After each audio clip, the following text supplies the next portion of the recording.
Hello friends, I am Rahul sir here today learn English tense, important English tense, present indefinite। जैसे कि आप जानते हैं present indefinite tense 12 टेंसों में सबसे ही ज़्यादा इम्पोर्टेंट टेंस है और इस टेंस की पहचान सबसे ही अत्यधिक ज़रूरी है क्योंकि इस टेंस का प्रयोग हमेशा ज़्यादातर होता है। इंग्लिश बोलने में भी इस टेंस का प्रयोग होता है। जैसे कि आप जानते हैं प्रेजेंट इंडेफिनिट टेंस, ये टेंस पहला टेंस है। पहचान है जिस वाक्य के अंत में ता है, ती है, ते हैं, ता हूँ, ते हूँ इत्यादि आए वहाँ प्रेजेंट इंडेफिनिट टेंस पाया जाता है। सहायक क्रिया ही, सी, इट सिंगुलर। ही मतलब वह, सी मतलब लड़कियों में लगता है स्त्रीलिंग में, सी इट वस्तु या जानवरों में लगाया जाता है। सिंगुलर यानी एक वचन।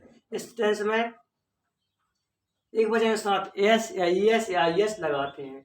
आई यानी मैं, वी यानी हम, यू यानी तुम और दे यानी दे। ये बहुवचन लगाते हैं यानी प्लूरल, और इसमें कुछ भी नहीं लगाते। और मुख्य क्रिया में फर्स्ट फॉर्म के साथ एस या ई एस या आई एस लगाते हैं। तो सब्जेक्ट सूत्र है इसका, स्ट्रक्चर बोले इंग्लिश में तो order, subject plus main verb plus first form plus S I S या ई एस प्लस ऑब्जेक्ट, ये सब सूत्र है। नियम: जब वाक्य प्रश्नवाचक हो तथा एक वचन में है तब डज लगाते हैं एवं जब नकारात्मक हो तो डज नॉट लगाते हैं।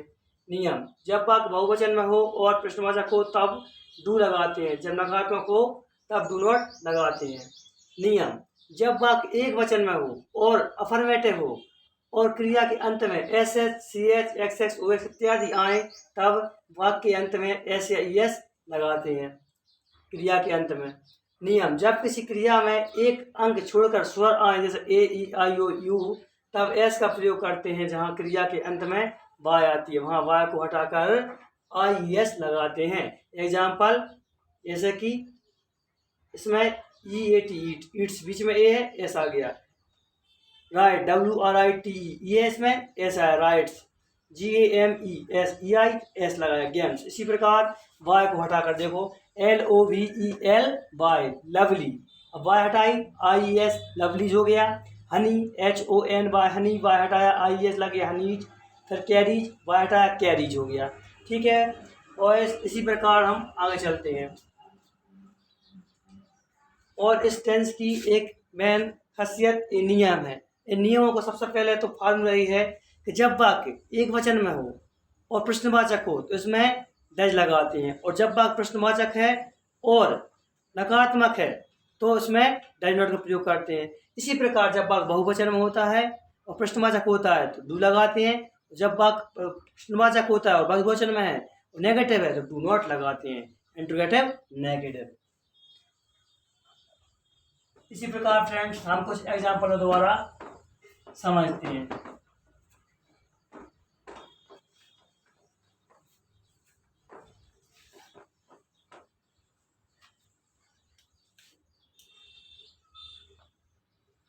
फर्स्ट एग्जाम्पल,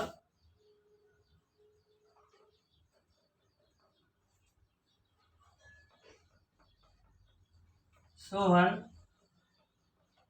खेत पर जाता है। सोहन सब्जेक्ट है, यहाँ पर जाना है, यहाँ पर क्रिया है। कहाँ जा रहा है? खेत पर। यहाँ देखो नंबर 1, सोहन जाता है। कहाँ जाता है? जाना के लिए गो, बाकी एक वचन में है तो साथ में यस, गोइस। कहाँ जा रहा है? खेत पर, तो पर के लिए ऑन। कहाँ जा रहा है? खेत पर, farm, on the farm. Farm एक विशेष चीज है यानी खेत, फार्म या फील्ड बोल सकते हैं। सोहन खेत पर जाता है। इसी प्रकार इसे बोलते हैं सिंपल सेंटेंस या अफर्मेटिव सेंटेंस।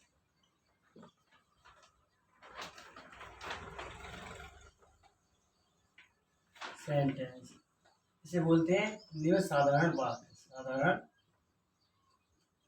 वाक्य। ठीक इसी प्रकार अब बनाते हैं हम प्रश्नवाचक वाक्य। सोहन खेत पर जाते हैं। देखो दोस्तों, ये एक ही सूत्र से ओनली हम हेल्प वर्ब को आगे निकाल देते हैं और इसी प्रकार से हमारे 4 टेंस कंप्लीट हो जाते हैं। यहाँ पर सोहन खेत पर जाता है, सोहन गोइस ऑन द फार्म। इसी प्रकार से क्या सोहन खेत पर जाता है? क्या सोहन खेत पर जाता है? क्या सोहन खेत पर जाता है? तो हमें पता है बात प्रश्नवाचक है, तो एक वचन के साथ में क्या लगाते हैं? Does. Does Sohan, does Sohan go to farm. तो हमने यहाँ पर ऐसे इसलिए हटा दिया क्योंकि ये बात प्रश्नवाचक हो गया है। Farm, does Sohan go to farm, ये बन गया आपका इंट्रोगेटिव।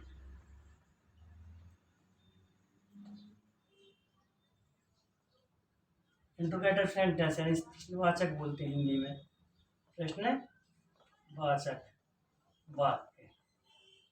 ठीक इसी प्रकार अब बनाएंगे हम, क्या सोहन खेत पर नहीं जाता है? प्रश्नवाचक नकारात्मक यानी इंट्रोगेटिव नेगेटिव सेंटेंस। क्या सोहन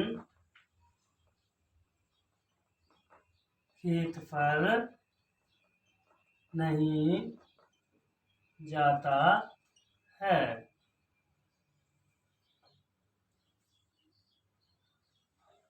तो क्या सोहन खेत पर नहीं जाता है, यहाँ दा का प्रयोग किया है, यहाँ दा लगा सकते हैं सभी जगह पर।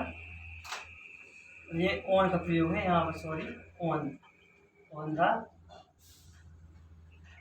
फार्म, ठीक है, little mistake.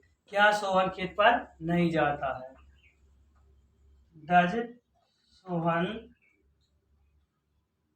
Not go to a farm.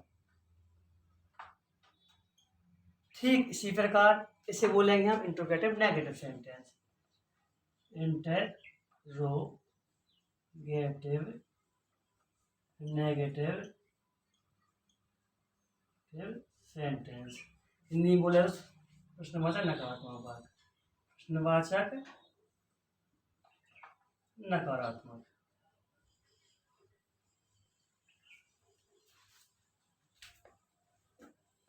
हमारा चौथा है, सोहन खेत पर नहीं जाता है।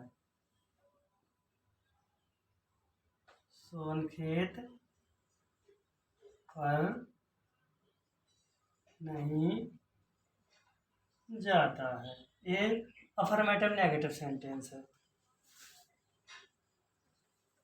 यानी कि नकारात्मक वाक्य। वाक्य सोहन डज नॉट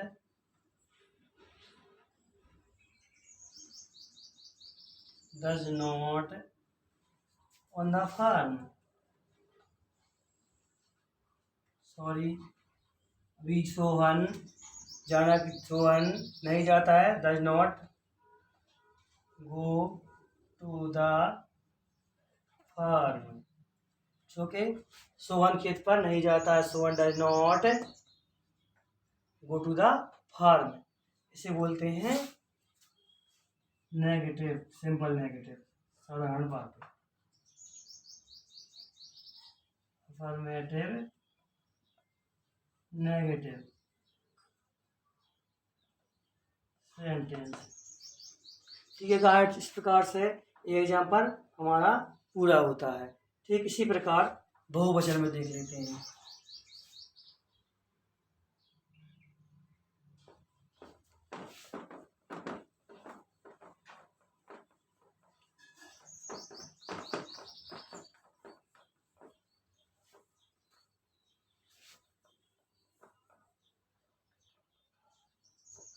हम बाजार